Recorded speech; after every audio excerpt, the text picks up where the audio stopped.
Okay. So the Battle of Haldighati, okay.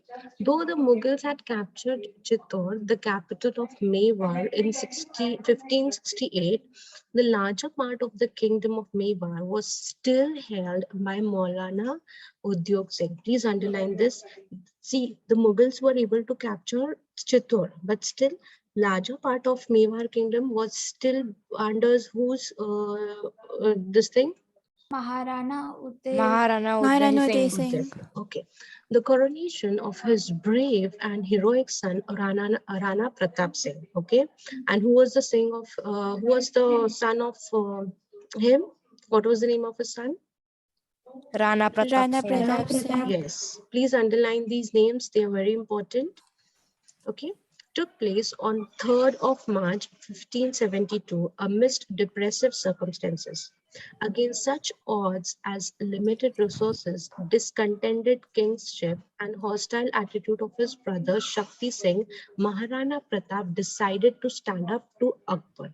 So his son, under various, because we all know Aurangzeb, how he was, capturing and expanding his territories. So he was the one who, along with his brother, Shakti Singh, Maharana Pratap Singh, what did he do? He decided that he is going to stand against Akbar. Okay, he is going to take a stand against Akbar. Clear till here, everyone? Yes, ma'am. Okay, next is, on the other hand, Akbar was also worried about the resistance of the Mewar. So on one hand, we could see Maharana Pratap Singh, he was worried about Akbar, and he thought that he would take a stand against Akbar. But on the other hand, we also see that Akbar was also worried for the agitation, the resistance he was getting from the people of Mewar. Now, to subdue the Rajput regions at all cost, he dispatched a huge royal army under the command of Prince Mansingh of Amber, okay, and Asif Ali in 1576. So what did he do? What did Akbar do? He had sent a huge royal army under whose leadership? Under the leadership of Mansingh. Okay. Mansingh was who? Who was Mansingh? Prince of He was a prince. He was a prince of Ambe. And how was he related to Akbar? He was one of the 9 gems. Okay, okay. What else? He was related to Jodha also, right? His wife. Okay. Next is, Mansingh started off from Mandalgarh towards Gokonda through Modinagar and encamped facing the Haldighati between the Aravali hills and the Khamunor village on the south bank of River Beas. Clear? So what did Mansingh do? Mansingh, please underline. He, along with his royal army, they reached the place. What was the name of the place called? Haldighati. Okay. And where is this place? This place is between Aravali Hills and between Khamnor village. Okay. So they reached this place which is known as Haldighati. And Haldighati, where is Haldighati located, children? Between the Aravali Hills and the Kamnor village on the south bank of the river Bees. Yes. Clear? Ma'am, it is So there. yeah, so now when Maharana Pratap saw the approaching of Mughal army, he assembled his armies on both the sides of the narrow pass. So they were approaching to defeat Maharana Pratap. So when Maharana Pratap saw that, okay, Mughal army is approaching towards them, so what did he do? He also prepared his army, so that he could defeat them. Right now, let's see what happens further. Okay, the thickly forested hilly road was so narrow that two riders could barely pass through side by side. Maharana selected this strategically located spot to face the Mughal army as compared with the size of Mughal army. Okay, the Maharana's army was a small one. So basically, if you compare the army of the Mughal army, which was brought under the leadership of Man Singh, and if you compare the army of Maharana Pratap, Mughal army was large and very strong as compared to Maharana Pratap's army. So what did he do strategically? He selected a location. The location was such that at one time only one person could pass. It was so narrow. So this he did it purposely so that he will, because he had very small army, so he wanted to make sure that most of the Mughal army also does not reach the place. Clear to your children? Yes, ma'am. Okay, next is where it isn't. Okay, but the Rajputs had courage and a patriotic zeal moving forward from Haldighati. The Rana launched a direct attack on the Mughal troops. The attack was so vehement that it made short work on the left and front side phalanxes of the Mughal army, while the middle and the right side phalanxes were in disarray. The Rana did not have any additional troops to take advantage of the initial success.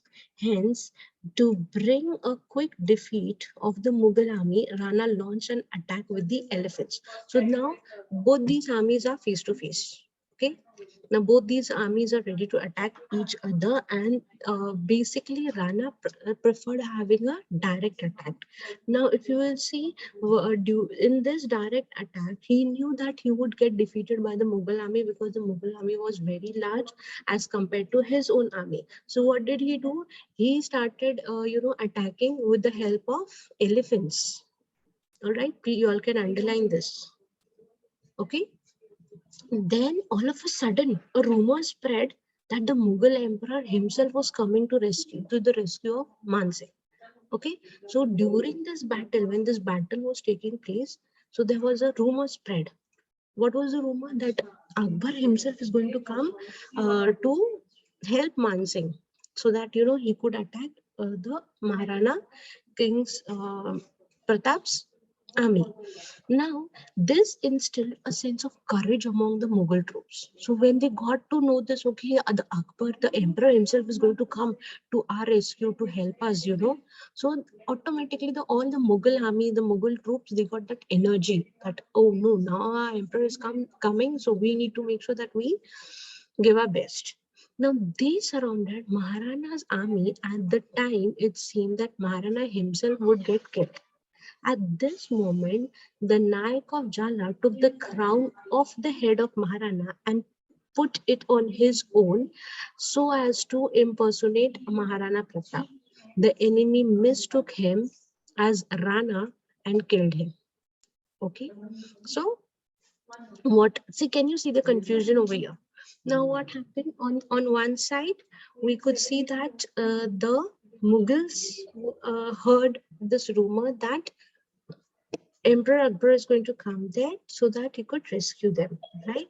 On the other hand, he saw that Maharana was surrounded by the army, and while this attack was going on, Maharana's crown had fallen down and it was taken over by whom? By Naik of Jala. So he put on the crown which was earlier worn by Maharana. Now the enemy, that means the Mughal enemy, thought that okay, this person with the crown, he is only Maharana, and so they killed him. Clear? This happened during the attack, when the attack was going on. Now, seizing an opportunity, Rana took him with his spear on Mansingh, who was riding an elephant. So the original Maharana Pratap, who was there, he saw that okay, they have misunderstood him as Rana and therefore they are killing him. But he is the one who is the original. So what did he do? He made sure that he takes opportunity of this particular situation. And what did he do? He tried to kill Mansingh, who was on the elephant, was riding on the elephant.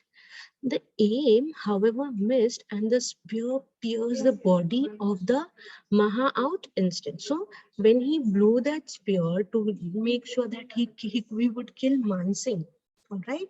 So, but then he missed that point of killing Mansingh, and instead of Mansingh, it killed some other person. All right.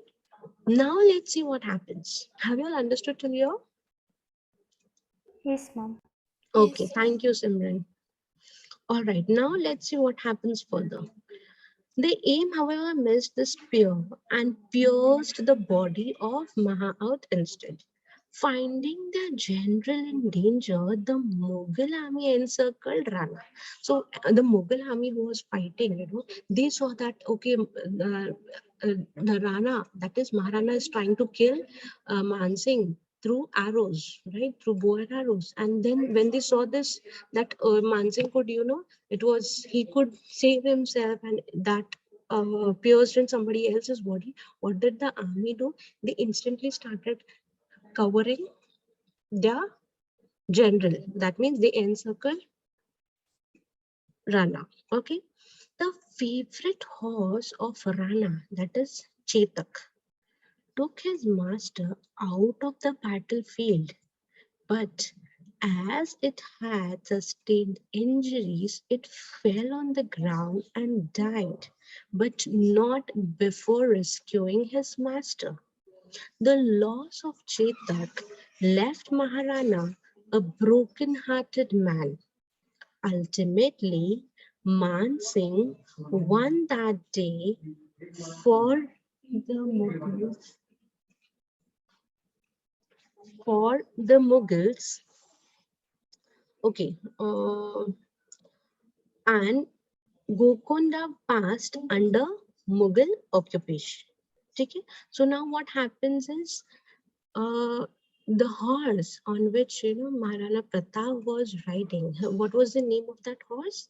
Chetak. Chetak. Okay, so now what did he do? He saw that okay, now the master is getting they're losing the battle. So Chetak drew his master out of the battlefield. He took him out of the battlefield, but the horse himself was had various injuries, and he could not take him to a longer distance until at least he could manage to take him out of the battlefield and to save his master. So that is what he did. And after reaching a certain point, when he was not able to rescue sustain those injuries, he died. Chetak, I'm talking about Chetak, the horse of Maharana. And because of this, Maharana was very heartbroken. And ultimately, who won this battle? Mansingh. Mansingh. Yes, the Mughal army, okay, which was led by Mansingh. Okay, Mansingh won that battle for the Mughals, and Golconda passed under Mughal occupation. Clear? Clear, Yes, children? ma'am. So this is how the battle took place. This is called as Haldighati because the location where this battle took place is Haldighati. Clear? That's the reason this battle is called as Haldighati. Now let me just revise. Who was this battle fought between? Maharana Pratap and Mahara Mansingh. Pratap and Prince Ma'am, Mansingh leading the Okay, army of Mughals. okay, okay. And who else? Ma'am, Asaf Ali. Asif Ali. Okay, okay. And then what happened on the battlefield? Who will tell me?